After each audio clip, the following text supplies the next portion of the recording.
I don't know. Okay, I guess this is working. Okay.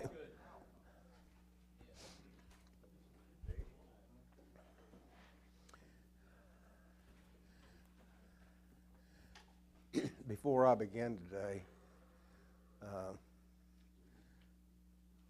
I feel I should tell you that I am not in the best of physical health.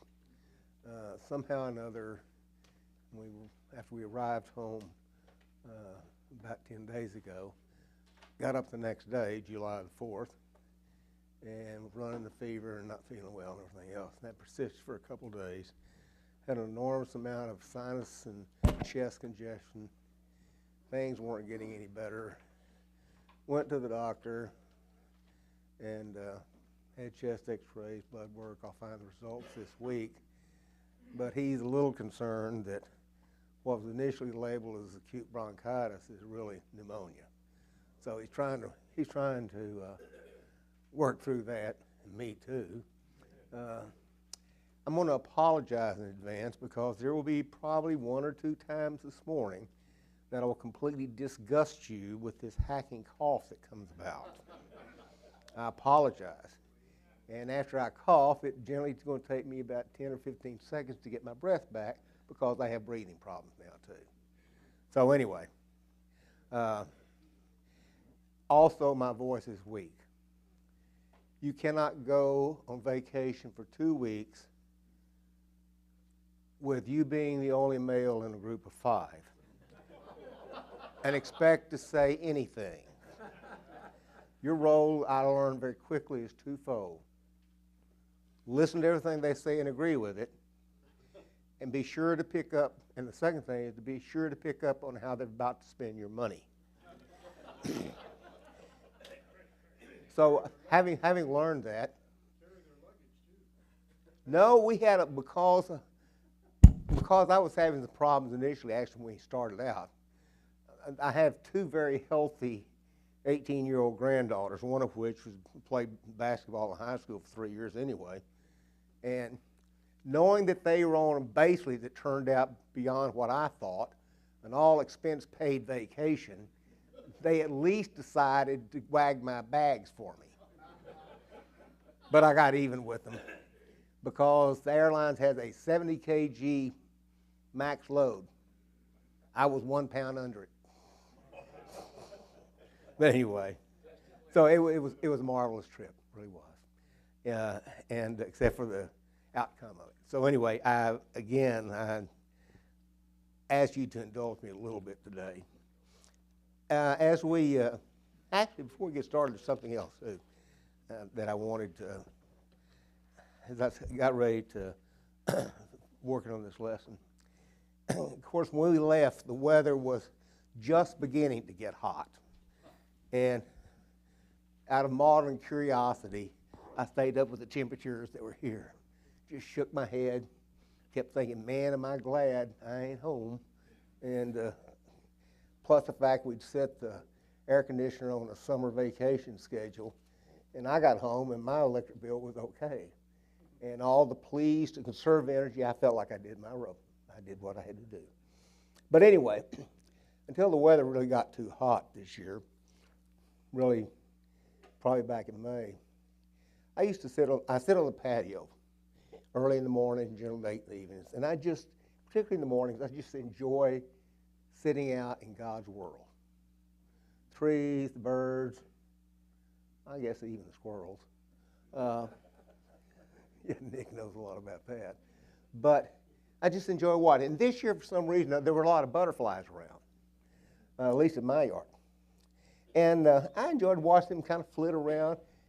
A lot of different colors. Some were black and gold, some were the traditional monarch ones, and there were others with yellow. And it's really remarkable that something that showy and that beautiful came from an ugly worm. That I know scientists can explain it to the nth degree how it happens, but I don't think they get the real meaning of it. That my answer is pretty simple, straightforward. God can take an unappealing, disgusting thing like a worm that crawls along and secretes stuff and turn it into a butterfly. And it's all his work, all his doing.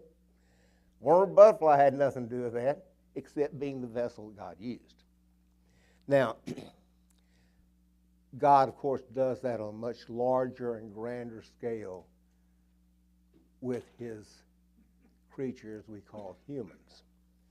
That probably the best example, to me, if not the best, is Paul. What happened to him on the way to Damascus was about like that butterfly. Disgusting, slimy creature that turns into something that's absolutely marvelous. Paul wrote in 2 Corinthians 5:17, "Therefore, if any man is in Christ, he is a new creature. The old things passed away, behold, new things have come." Now, pardon me. On one hand, the butterfly transformation is a one and done. Butterfly's going to do this, it's going to live that life, and it's going to die, and that's it. For God's creatures like us, though, it's not a one and done. It's a slow transformation process. We may, at some point, begin to look like a butterfly, but we're not going to continue to look like the same kind of butterfly as time progresses. And the transformation will only be complete when we're called home. Now, a difference also between us and the butterfly is you can see that the butterfly was transformed. You may not necessarily see the same thing when a human is transformed. Because the real things that matter for human beings as opposed to that butterfly is what happens on the inside, not what the appearances are on the outside. And we'll talk about that a little bit more. And those changes that happen on the inside should be the radical ones, just as radical as the worm turning into a butterfly, and that's our motivations, our habits, our attitudes, priorities, and even our choice of friends are things that really are transformed. People don't see that normally. Now, I will close and say one thing, though. There is one thing that is completely true of both the butterfly and man. Once the transformation is done, it's done. I have never seen an instance where God, or know of an instance, where God has taken a butterfly and turned it back into a worm. By extension, despite what some of us think in our darker times, God doesn't transform us back into that worm. We may feel like it, but you're still a butterfly. Okay, let's turn to 1 Peter, the 4th chapter. Now, this morning, I'm going to ask the class to read most of these verses for obvious reasons. So, if someone will please read in chapter 4, verses 1 through 3.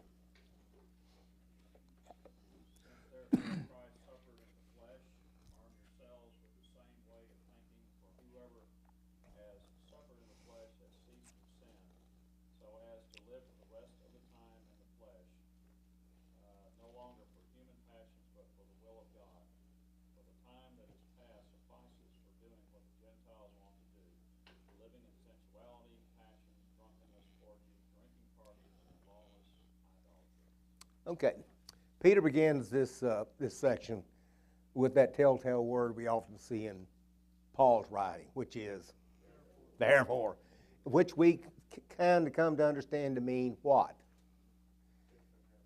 Based on everything I've said up to this point, die. Now, the last 5 verses in Peter's chapter here, 3, if you look at those, encapsulates everything that he goes into saying. Now, therefore, all of what I've just told you about Christ's suffering, death, resurrection, God's plan, all this is an expression that we're all changed now. And every bit of this is an active response to God's calling. He's calling us to a Christian life, and there's nothing passive about it. Now, Peter wrote these words over 2,000 years ago, but they're just as fresh and relevant today as they were when he wrote them back to those first century Christians. When you look at that, the first verse, Paul makes it abundantly clear that when he writes the phrase, arm ourselves.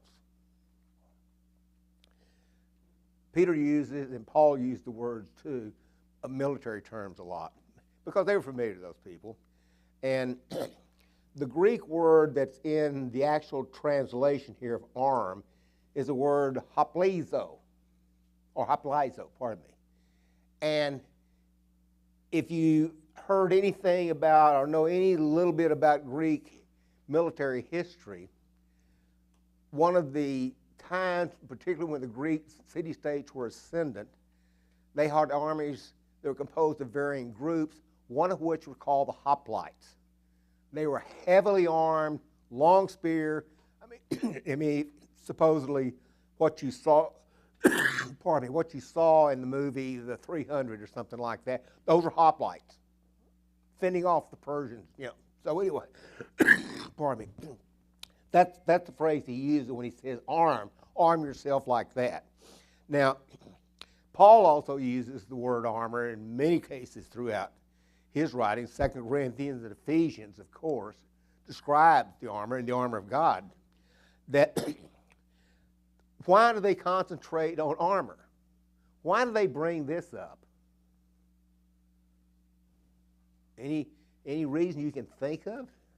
He wants to talk to Christians about arming yourself like you're a soldier.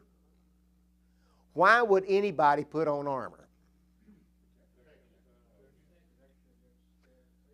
Protection against something. And so the idea here is, yeah, you need to be armed because you're going to get attacked. And so he tells them, and he's really been telling them throughout this thing in so many words, pardon me, that that you're engaged in spiritual battle. It's going to go on. What Peter wrote, what Paul wrote, not a single thing has changed in 2,000 years. That battle is still going on. Listen to the words of one scholar. Christ didn't send us into the world as vacationers on a self-guided tour of a playground. He sent us as soldiers on a tour of duty in a battlefield. We're not called to kick back, relax, and take in the scenery and wait for Christ to take us home. We're engaged in conflict on foreign soil. Now, there are three things in these verses here that we need to consider before we move on. Is that when you look at all three verses, you'll come up with about 3 or 4 things here. First of all, we as Christians are serving a new master, pardon me, and a new leader. That old master was the master of sin, and now it's the master of righteousness.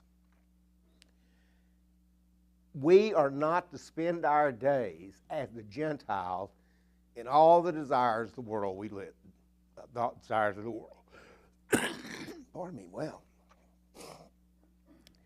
If you don't do that, if you don't live according to the way the world sees you, they think you ought to live, that now you've opened yourselves up to the way God wants you to live. And verse 2 here, if you look at that, is the clearest distinction possible about a life being governed how? One of 2 ways. The will of the flesh or the will of God. Now, when you look at verse 3, there's a list of things there. First thing is, obviously, this isn't a complete list. It's just some of those things. But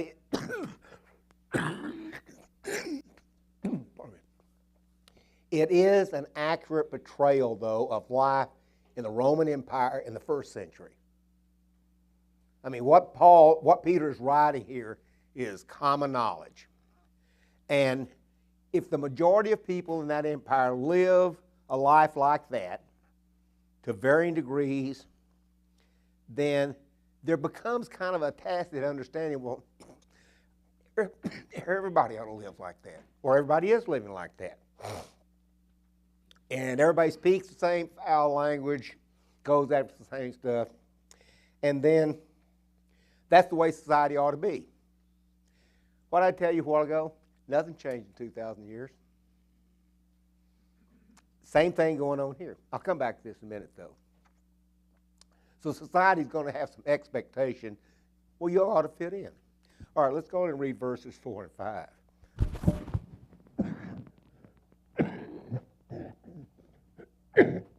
Anybody?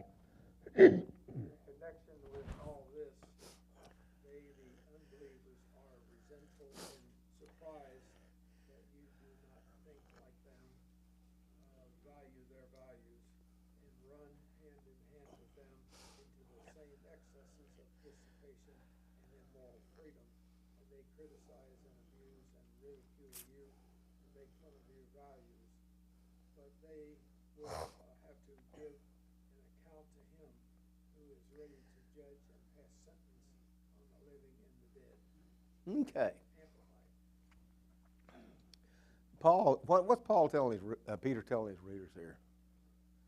And don't be surprised when things go south. He said, in so many words, when you became a Christian, what did you expect? That they say, man, that's great what's happened to you. Thank you, sir. I appreciate that. Point well taken. Let me give you a 21st century version of verse 4 in part. And all of this, they are surprised. What does it say in verse 4? And all of this, they are surprised. Now, and say, what's wrong with you? Do you think you're better than us? What are you, some sort of saint? I guess God doesn't want you to have fun. What do you mean you don't do that? I'd almost be willing to bet that those words were spoken in Koinonia Greek in the first century in Rome, just like they're spoken here in the streets of Houston. Nothing changed. Now, it would be one thing if all of these verbal things were as far as it went, but it goes much deeper than that. In fact, in verse 4, that he used the word malign. Boy, if you look at that word, we have a certain meaning, understanding what the word malign means. What do we think of when we hear the word malign? What? Yeah? Criticize. Run down. You're exactly right. Derogatory comments. Now, the actual Greek word is much stronger than that, though. The actual Greek word here that's really used is blasphemo, which I think you understand that term. Blasphemy includes all of those things we just talked about, but it attaches its meaning to things that are sacred. So in this case, these Christians were hatefully spoken of, blasphemed, simply because they were Christians. That was the whole reason. Because they were followers of Christ. And by extension then, all of those who blasphemed Christians, maligned, are in fact the ones that are blaspheming the God that's associated with those Christians. Now, let's remember something though.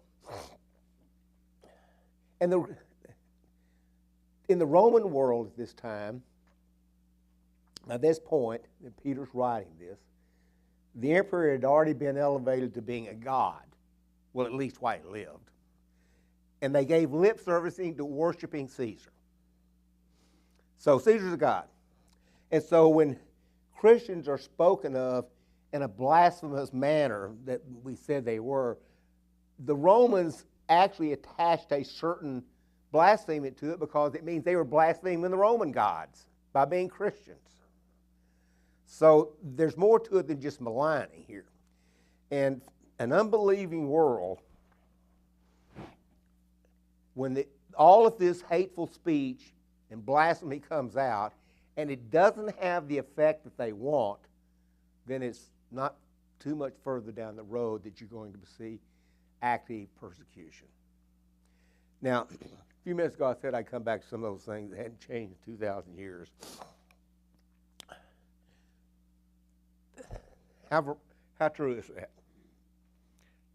In U.S. society today, Christian values and lifestyles are increasingly attacked in speech, legal proceedings, and even physical confrontations. What may be a little different, though, is the target. I don't have any way of proving that first century Christians were bolder in their stance than Christians are today. But I do wonder, on the whole, if 21st century Christians exhibit the same boldness these first century Christians did. I mean, the answer is probably mixed. Some do and some don't. Probably no different, really, than what went on in Peter's day. If you ever got into a conversation, generally about anything, it gets to a point sometimes where you know it's time to back off. Because things are just going to get worse. Now, if you're defending your faith and you get into that argument, discussion with someone else, does there come a time when it's time to back off? I see a lot of heads nodding up and down. Why? What do you mean by back off? In other words, the confrontation about the discussion about Christianity versus this keeps getting elevated and gets more and more heated. And emotions start coming into play, and then at some point you say, this has kind of gotten to the level it doesn't need to be. Does that make sense? So you're saying yes. Why are you saying yes? Isn't the truth? Yes. Well, the Proverbs talks about trying to argue with a fool. It also has another one there. It's better to meet a bear robbing for cubs than a fool in his folly.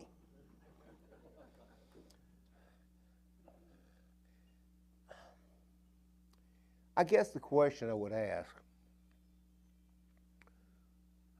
what that little bracelet thing would be, what would Jesus do?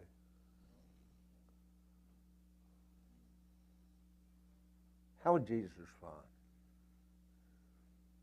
You know, one of the things that while I was on vacation, I always have a habit of reading at night. And months ago, I picked up a book and didn't get a chance to read it until we went on vacation. And some of you may have read it. It's called 12 Ordinary Men. One of the things in that book, it talks about love. It starts with Peter, James, John, Andrew, but the first three particularly, it talks about love and how love came in their life, and I won't go into the whole thing of it. But the way Jesus responded to people was in love. Now, you say, well, what about the episode in the temple? How can you love sin that's in front of you and has no intentions of letting go? I mean, open defiance. That's a different issue. I'm not going to excuse it. I can't even explain it, but the point I'm trying to make, there does come a time when you say, okay, wait a minute, guys. This has gotten to a level that's not doing any of us any good, really. You know, sometimes in arguments, we believe that people will understand much more clearly and sooner if we talk louder. And when that doesn't occur, what happens then? Then pretty soon he goes yelling. Okay, anyway, you know how that goes. So, not going there. All right, let's get back to this. I talk about 21st century. Here's some things we ought to consider. here in the 21st century, we're talking about spiritual warfare and talking about our confrontation and our association with others. I don't have any answers to these questions. What percentage of Christians in the United States today really believe they're engaged in spiritual warfare? Second, have we made it too easy to be called a Christian? There are all sorts of denominations in this country that we call Christian. And a lot of them seem quite willing to compromise with the world in order not to offend those who might want to become Christians. And then third, there are some that are simply withdrawn, Christians who have withdrawn from the battlefield because the struggle's gotten too bruising, gotten too hard to bear. Now for us, if our social circle is primarily our church friends, more specifically our fellow believers in our neighborhood or wherever, we're going to rarely encounter anybody with different views. So how are we involved in it? Now, I'm not saying we go out and start witnessing everybody on the street sign that's hold up sign begging for money, but there are ways of fighting the fight, even at our age and in our association, our friends, that we need to consider. And some of them are very, very simple. How about donations to the food pantry here? Is that helping? Okay. We go to all sorts of Bible studies and prayer meetings, but do we really focus on one or two people we're really, really, really concerned about and continue praying and praying and looking for ways for God to intervene in their lives? Do we support outside organizations that may not have anything to do with this church? I have a favorite one here in Houston. Does anybody want to take a guess? Been around a while. What? Star of Hope. Yeah. That's mine. That's one of mine too. But anyway, the point I'm trying to make is spiritual warfare is not just a one-on-one confrontation with somebody in front of you that you know is opposed to Jesus Christ. There's a lot more aspects to it. Now, you can take all of this with a grain of salt because I'm an old man and, so forth. So the point is don't start wringing your hands and giving up on stuff. Now, Peter's one that could have given up without any doubt. Let's go ahead and read verse 6 out of the 4th chapter.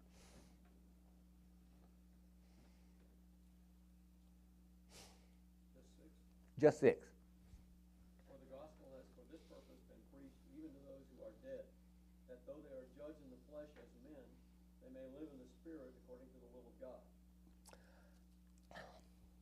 This verse I kind of caught my attention because this is about giving up. And Peter could have very easily given up here. I mean, you talk about failure. He knows from experience that the gospel is preached to some who are dead spiritually that will be made alive. He knows that. He's seen it.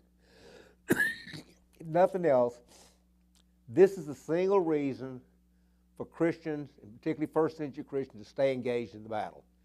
When Peter writes about those who are dead, look at that phrase there, and preached even to those who are dead. Now, and this is that those who are judged. Unfortunately, you start linking things that Peter didn't mean. Those who are dead, Peter is referring to those who are about Christians who have died. And more specifically, those who have died because of their belief. He is not saying that those are people that were dead spiritually. These are people that are dead physically but alive spiritually. And the second thing is they're judged according to the way the world looks at things. And they were found guilty of violating all sorts of standards and practices in the world. They died physically, but they're alive spiritually and will one day be resurrected back to life just as was Jesus Christ. Now, these 6 verses here, taken as a whole, are a pretty concise, I think, statement about the rewards and warnings that are attached to being a Christian, particularly in the first century here. And there is a character then about Christians we should see, or notice, or sense, or something. Now, we talk about a Christian.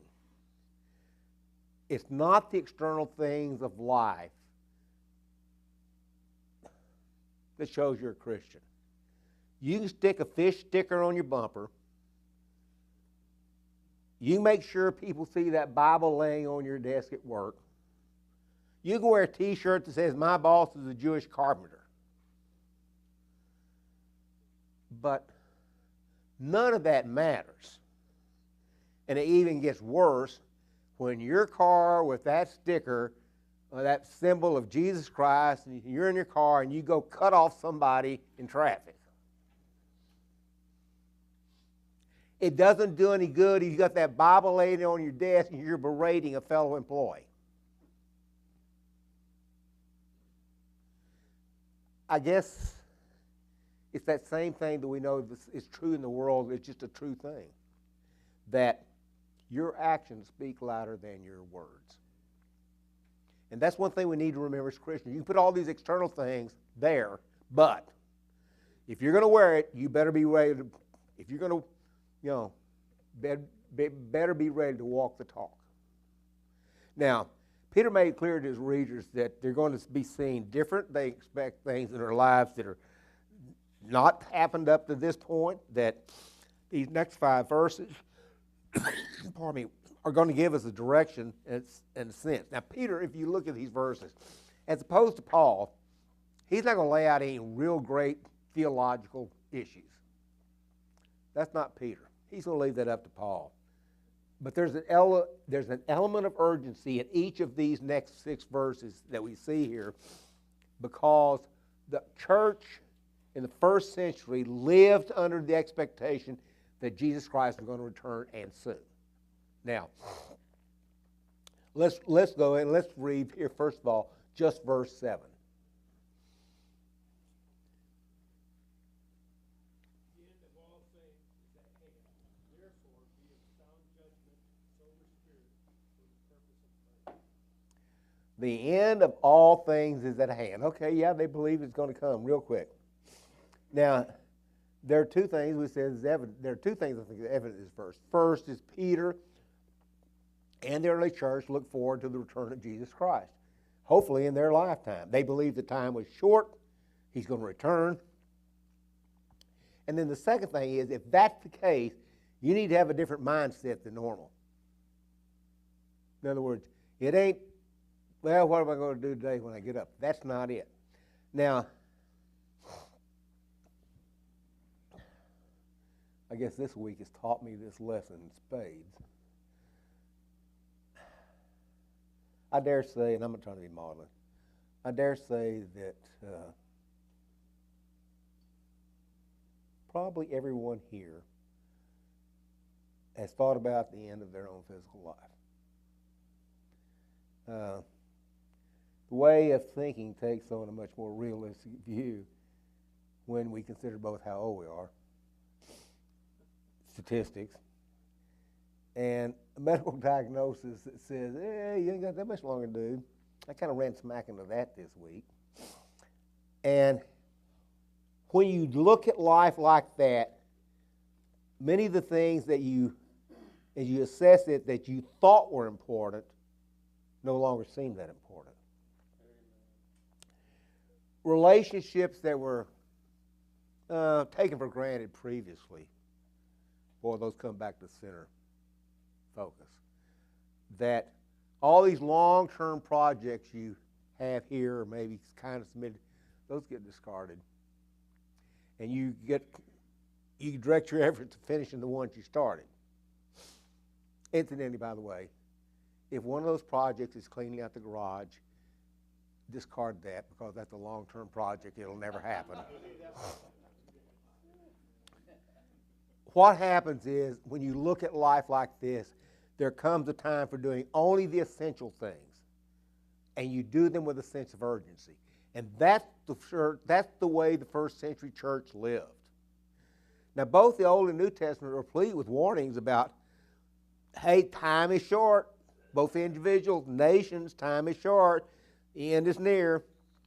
Now, when Peter writes this, though, he's not writing about the end of a person's physical life or a nation's physical life. He's writing about the end of all, the end of time, period. Now, those words were written in the first century. They believed it. We're 2,000 years later, and we're still here. So, my question is, did Peter and the early church really misread things so badly that they created a false hope among their congregation who were really going to go under persecutions that were worse than they were now? Did the early church misread things? No, I don't think so. I think that becomes clear when you look at what the Bible kind of defines, if you were the word imminent. And he says all things at hand, blah, blah, blah. It's imminent. It's right now. That the Bible views the end of things, time, all, as being an event that's sudden and unexpected. So if the end of time is going to be, the Bible believes, is sudden and unexpected, then any expectations that the first century church had were a little misplaced in that sense.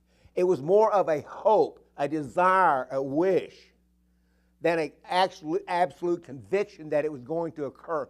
I think the first century church believed that Jesus Christ could and would come, that they planned for him to come in their lifetime, but when he didn't, that didn't change their thinking whatsoever. They still looked at the end of time as it's going to be an event, and we're here right now, and we need to keep getting ready for the end of that time. It wasn't a bunch of sitting around, folding chairs, sitting in chairs, and say, okay, I'm waiting for it to happen now, God. That wasn't the way the first century church worked. Not at all. They kept it, and because if you believe that Christ is going to return as imminent, how are you going to live your life? How are you going to live your life if you, first century, you believe, well, Christ is going to return. I think he's going to return in my lifetime. I think he's going to return in my lifetime. How do you live? Righteously? Well, what do you do? What do you do if you believe that?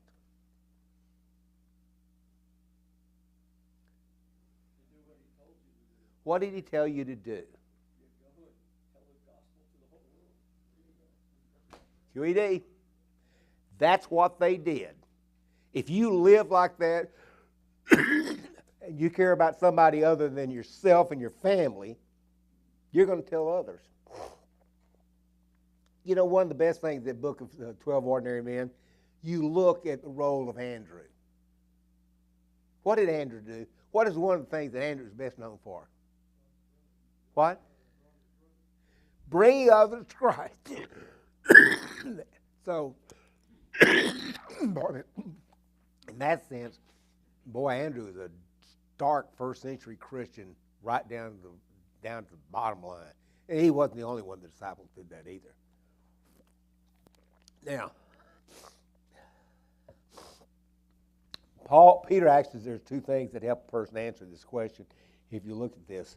First of all, he says, good judgment, and pray with a sense of understanding and calmness. Sound judgment or good judgment, however you want to call it, has never been a thought process that the majority of people use. There are untold millions that go to bed at night worrying about global warming. Their waking hours are used to stop it or reverse it. And they ensure that everybody shares their angst and concern and woe is me. The judgment is a little unsound, though, because there's nothing sober about their spirit. Didn't he say they'd be sober? No, they're not sober. And for all I can see about this movement, I haven't seen any prayer really involved. And all of their solutions leave that one simple variable that could change it all. What's God going to do? You know, I won't go down it. You know, that climate crisis is only one thing that worries people today. I mean, we worry about the directions this country's going in. The politicians are in charge. How other countries are beginning to threaten us. The economy's going down the tank. My personal finances aren't going to survive all of this. I mean, the list is endless. Peter is telling his readers, look, be thoughtful and knowledgeable in judging things and people, and keep a balanced, reasonable approach to life. Now, prayer is one of the few things that will cut through confusion, like a knife goes through butter. And it'll also clear up, the confusion about the dire conditions that people face. And it will bring a sense of direction and calmness into a life and a confidence in Jesus Christ that cannot be found any other place. If you're looking for calmness, hope, assurance, balance, you're going to find it in Jesus Christ. You're not going to find anything else the world's got to offer. Now, let's go into verse 8. And somebody please pick up and read verse 8 here.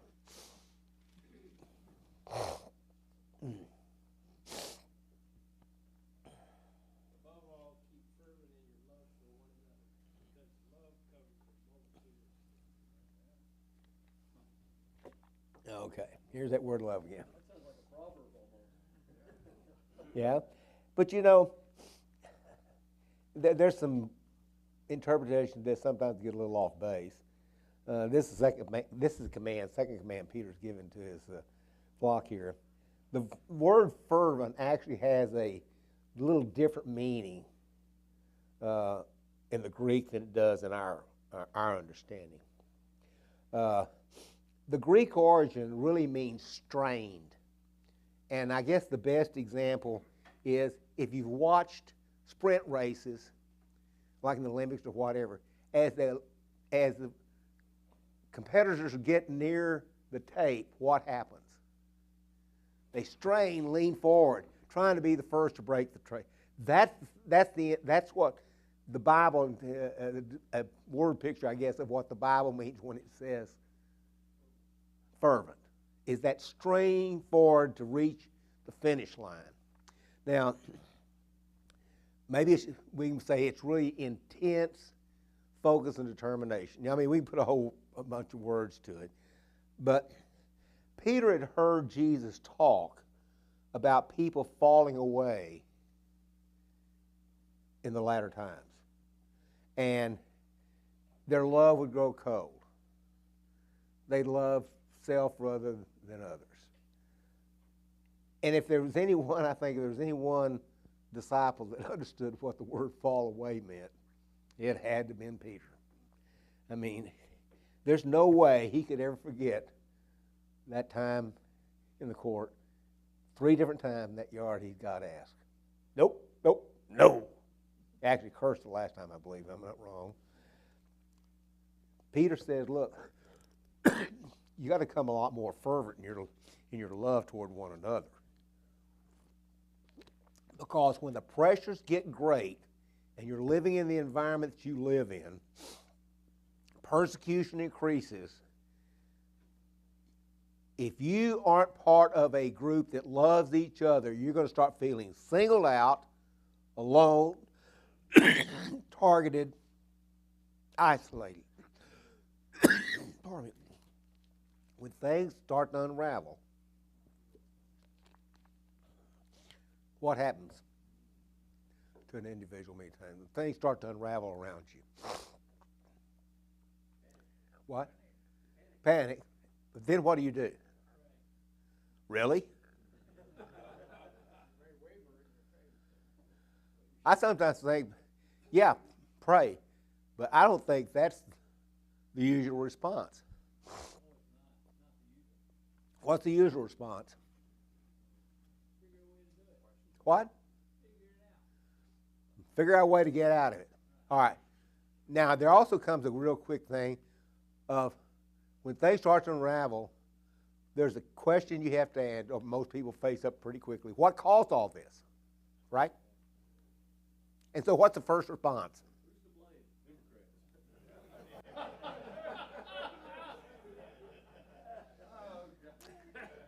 I am not up here to ask leading questions. Yeah, tendencies, who's to blame and who's to blame? Now is where the finger pointing starts.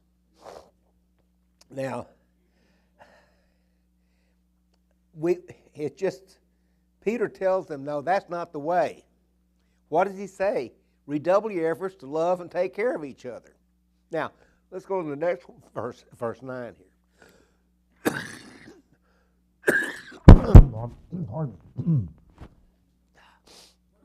Please.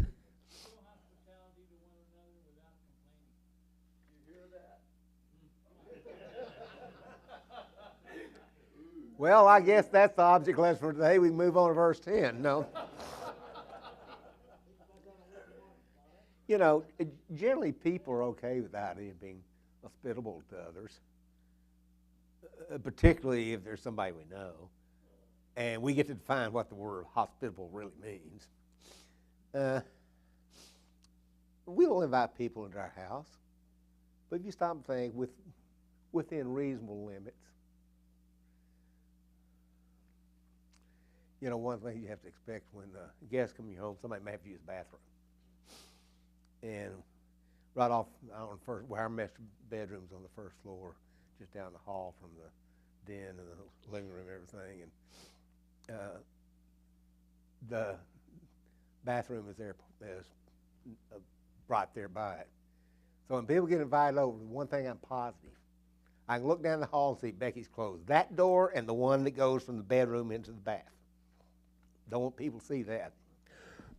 We have another one, just a half bath out in the, they call it mud room now, I call it laundry room. If that place isn't straightened up, that door's closed too. So those are the limits we sometimes put on our hospitality. I mean, it sounds kind of trite, but what Peter's really saying here is it's not that sort of thing. He's saying it's the circle of people that you invite into or you show hospitality to needs to be much broader than your circle of friends. Following along, the meaning is loving strangers. Loving strangers. Look, I got a feeling that some of Peter's readers of this letter would rather not come into contact with some of the people out there in society who wouldn't want to welcome into their homes. But Peter's telling you don't have the luxury of picking and choosing. But folks, hospitality then and now takes time, effort, money. It can occur in inconvenient times, and it's going to be frustrating. But that doesn't mean that you shouldn't open the door. Let's move on to verses 10 and 11 here in the little bit of time we got left. Nick, how about 10 and 11? As each one has received a special gift, employ it in serving one another as good stewards of the manifold grace of God. Whoever speaks, let him speak, as it were, the utterances of God. Whoever serves, let him do so as by the strength which God supplies, so that in all things God may be glorified through Jesus Christ, to whom belongs the glory and dominion forever and ever. Amen. Amen. The fourth command Peter makes of this reader is to keep serving each other. You know, and Peter, just like Paul, knows that each believer has been given some gift. And we're to exercise that gift. And it was never made, the gift was never given the intention of a person using for their own gain, their own benefit, or even make you feel better about yourself. He's telling them to go out and exercise that gift and be responsible for it. Now, when you consider verses 7 through 11 here in its totality, there are four commandments that Peter's telling them here. First of all, exercise good judgment, stay calm, and pray. 2, be fervent in your love for one another. 3, be hospitable to each other. And 4, serve one another. Now, all these things, Peter ends by reminding them that there's a reason they've been chosen, given those gifts. Everything they said and do should be to glorify Jesus Christ. End of discussion. That was the whole thing. You'd almost think it's time for Peter to close the letter up now. But once again, he returns to the main reason he writes this letter. That they're suffering because they're followers of Jesus Christ in a pagan society.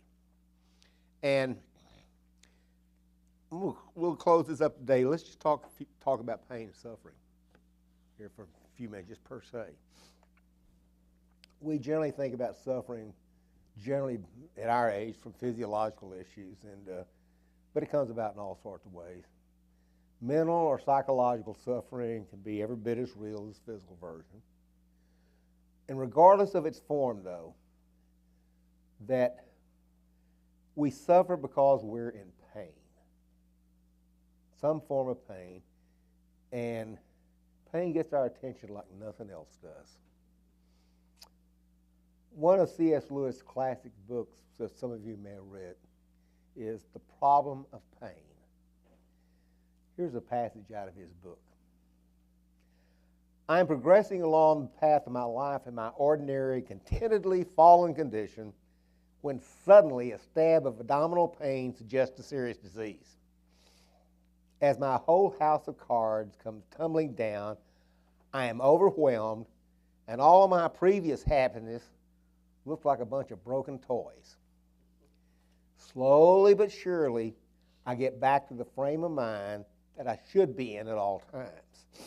I remind myself that all these toys were never intended to possess my heart, that my true good is in another world,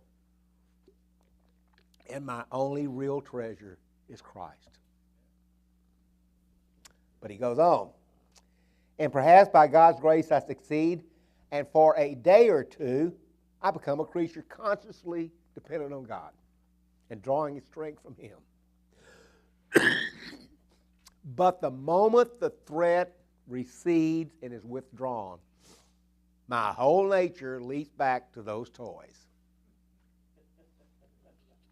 That's the essence of human nature. And more specifically, it really is for believers too, when you stop and think about it. Now, when we get in the middle of trials, we have a tendency to forget about the promises of sermons, hymns, scriptures, and everything else that taught us there is a reason and purpose we're being tested. Now, then we go back just like Lewis did. Then we remember the hymn. Then we remember the scripture. Then we do the pray. Then things get better. We keep praying. No. Well, we do, but maybe not quite as frequently, not quite as fervently. And as time goes on, we get back to kind of where we were. And I'm not criticizing that. I'm just saying that's the way, somehow or another, we as humans tend to be. Now, when we as mature Christians go through this cycle, we got all those sermons and hymns to get us through it. First century Christians didn't have any of that. They had to go on when the pain of persecution came to their lives. They didn't have a bunch of sermons and hymns and scriptures they could refer to. Plus the fact their circumstances are a lot more dire than ours ever will be, or hopefully will ever be. And Peter knows that to get through all of this, that you need the encouragement, hope that only Jesus Christ can give you when things go downhill. Yes, Nick. This is a kind of a simple little example, but I keep thinking back to, when I was in Southeast Asia. I really didn't like it very much. Really? But I kept telling myself, eventually I'm going to be home. And I kept focusing on when I was gone. what's gonna happen when I got home. And that would get me through the day, that keep me going. Right. And it's a simple little thing, but, and when I look back on it now, I think, holy cow, did I really think about that? And I had no idea where I would be or what was gonna happen or Yeah. anything else, but it would get you through the day. Yeah. Well, just for a second here, my experience was a little different. For those of you who don't know or probably don't even want to know, I commanded an infantry company in Vietnam. And when I look back on it, one of the things that, I don't know, it helps you get through the whole cycle, I guess. You never even entertain the thought that it's going to be you that gets killed. There's just something in a younger person's mind that doesn't trigger. Or that if something does happen, it'll just be a couple of scratches. Okay. And then at some point then, you do have this thing to do. We call it DROs. They didn't return overseas. It's a calendar. And you begin counting the days. Sometimes, if you start counting the days too soon, it'll overwhelm you. Yeah. And it got down to 30 days, you were called a short timer. So anyway, yeah, Rip. Life is a school and trials are the curriculum. Absolutely. Absolutely. So anyway, yeah, we find ways to cope to get through trials, however good, bad it is otherwise. But I think God puts those things also in the heart of how to get through things too. It's when we ignore His direction about how to get through things that things really start going downhill then. So anyway, all right, Jim, thank you.